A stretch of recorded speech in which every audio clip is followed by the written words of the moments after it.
Hi friends, welcome to my new video. Hi, ഇന്ന് ഞാൻ പറയാൻ പോകുന്ന വിഷയം എന്ന് പറയുന്നത് ടോക്സിക് പാരൻറ്റിങ് ടീച്ചിങ്ങിനെ കുറിച്ചാണ്. വളരെ ടോക്സിക്കായി ടീച്ചിങ് നടത്തുകയും എന്നാൽ അതിലൂടെ പാരൻറ്റിങ് ചെയ്യുകയും ചെയ്യുന്ന ചില അധ്യാപകരെ കുറിച്ചാണ് ഞാനിത് പറയുന്നത്.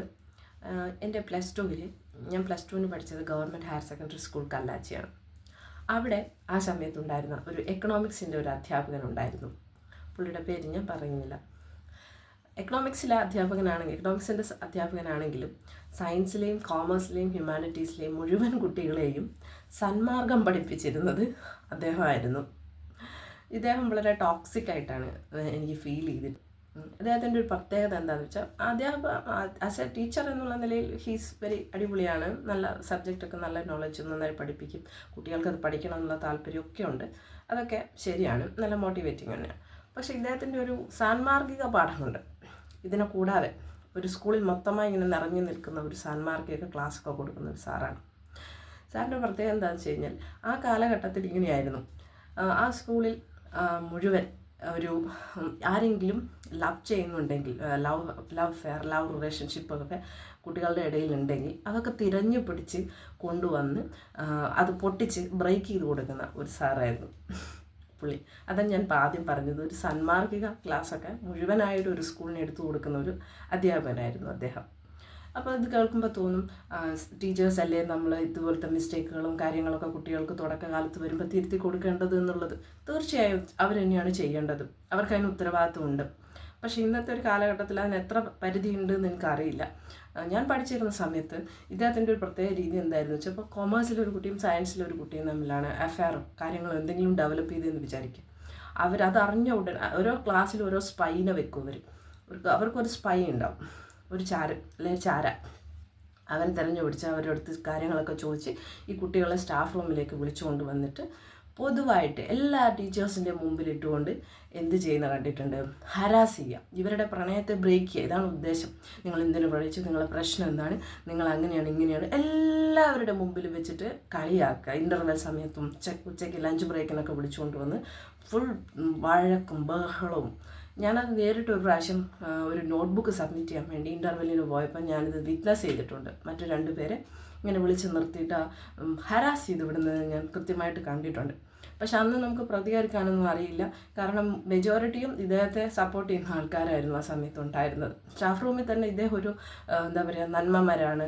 എല്ലാത്തിൻ്റെയും ഓൾ ഇൻ ഓൾ ഡിസിപ്ലിൻ എല്ലാം. പ്രിൻസിപ്പൾ അവിടെ ഉണ്ടെങ്കിലും ഡിസിപ്ലിൻ കൺട്രോൾ ചെയ്യുന്ന ഇദ്ദേഹമായിരുന്നു. ഇത് പ്രോബ്ലം ആവുന്നത് എവിടെയാണെന്ന് വെച്ച് കഴിഞ്ഞാൽ, ഇപ്പോൾ അഫെയർ കണ്ടുപിടിക്കുന്നത്, അഫെയർ ബ്രേക്ക് ചെയ്യുന്നതൊന്നുമല്ല ഇവിടുത്തെ വിഷയം. ഇദ്ദേഹം എൻ്റെ ക്ലാസ്സിൽ ഒരു ബോയ് പഠിച്ചിരുന്നു. ഒരുപാട് ബോയ്സ് പഠിച്ചിട്ടുണ്ട്. അതിലൊരു boy, I am not referring his name, he also had a love affair with a girl who was studying in high school. അവിടെ തന്നെ ഹൈസ്കൂളിൽ പഠിച്ചിരുന്ന ഒരു ഗേളുമായിട്ട് ഒരു അഫെയർ ഉണ്ടായിരുന്നു. ഒരു പയ്യനുണ്ടായിരുന്നു, അവൻ ഞങ്ങളുടെ ക്ലാസ്സിലായിരുന്നു. അവർ തമ്മിൽ എവിടെയോ വെച്ച് മീറ്റ് ചെയ്തു എന്ന് പറഞ്ഞിട്ട് ഇവൻ്റെ പാരൻറ്റിനെ, ആ കൊച്ചിൻ്റെ പാരൻറ്റിനെയൊക്കെ സ്റ്റാഫ് റൂമിൽ വിളിപ്പിച്ചിട്ട് വലിയ സീനുണ്ടാക്കിയ ഒരു പ്രശ്നം അവിടെ ഉണ്ടായിരുന്നു. അതായത് ഈ പയ്യൻ ആ പെൺകുച്ചിനെ കണ്ടു എന്നോ സംസാരിച്ചു എന്നോ, അതും സ്കൂൾ ടൈം കഴിഞ്ഞ് കണ്ടു എന്നൊക്കെ പറഞ്ഞിട്ട് വിളിച്ചുകൊണ്ട് വന്ന് പിന്നെ അവരുടെ പാരൻസിനെ വിളിച്ചു സംസാരിച്ചു. ഓക്കെ, അത് നമുക്ക് മനസ്സിലാവും. അത് ഞങ്ങൾ ആരെയും കാണിച്ചിട്ടൊന്നുമില്ല, വളരെ പ്രൈവറ്റായി ചെയ്തൊരു കാര്യമാണ്. അതൊക്കെ എന്തെങ്കിലും കാര്യങ്ങൾക്ക് പാരൻസിനോട് പറയാനുണ്ടാവും, അതൊന്നും ഞാൻ തെറ്റു പറയുന്നില്ല. പക്ഷേ ആ ഇൻസിഡൻറ്റിന് ശേഷവും ഈ കുട്ടി പ്ലസ് 2-ൽ എത്തിക്കഴിഞ്ഞപ്പോൾ, ഇത് പ്ലസ് 1-ൽ വെച്ച് നടക്കുന്ന സംഭവമാണ്. പ്ലസ് 2-ൽ എത്തിക്കഴിഞ്ഞ ശേഷം സാർ ക്ലാസ്സിൽ ഓരോ തവണ വരുമ്പോഴും ഇവൻ്റെ പേരും മറ്റേ കുട്ടിയുടെ പേരും ചേർത്ത് റെഫർ ചെയ്ത് അവനെ കളിയാക്കുന്ന പല സാഹചര്യങ്ങളും ഉണ്ടായിട്ടുണ്ട്. അവനെ കളിയാക്കുക, ഈ പേര് പറഞ്ഞ് കളിയാക്കുക, നീ അങ്ങനെ നടന്നോ, നീ ഇങ്ങനെ നടന്നോ, മറ്റെല്ലാ കുട്ടികളെ മുമ്പിൽ വെച്ചാണ് ഇത് ചെയ്യുന്നത് ഞാൻ കണ്ടിട്ടുള്ളത്. ആ സമയത്തൊന്നും നമുക്ക് അതിൻ്റെ എഫക്റ്റ്, ഞങ്ങൾക്കും കേൾക്കുന്നവർക്ക് പോലും ബുദ്ധിമുട്ട് തോന്നുമായിരുന്നു. അതിൻ്റെ ഒരു എഫക്റ്റ് മനസ്സിലായില്ലെങ്കിൽ പിന്നീട് later when I became A teacher, ഞാനൊരു ടീച്ചറായി മാറിയപ്പോഴാണ് ഇദ്ദേഹം എന്തായിരുന്നു ചെയ്തിരുന്നതെന്നുള്ളതിൻ്റെ ഒരു ഡെപ്ത് മനസ്സിലായി. I never did it so, ഞാനങ്ങനെ ഒരിക്കലും ചെയ്തിട്ടില്ല.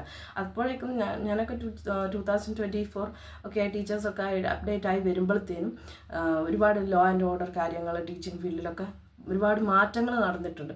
ഇത് 2017 to 19 വരെയുള്ള കാലഘട്ടത്തിലെ കാര്യമാണ് ഞാൻ പറഞ്ഞത്. സോ അത്രയും എന്താ പറയുക, എന്നിട്ട് ഈ പയ്യൻ ആയതുകൊണ്ടാണ്, അയാളായതുകൊണ്ട് മാത്രമാണ് എനിക്ക് ഒന്ന് സ്ട്രഗിൾ ചെയ്ത് ആ സിറ്റുവേഷനെ സർവൈവ് ചെയ്തത്. ഈ പയ്യൻ പിന്നീട് മെൻ്റലി അങ്ങ് ബ്രേക്കായി പോയി.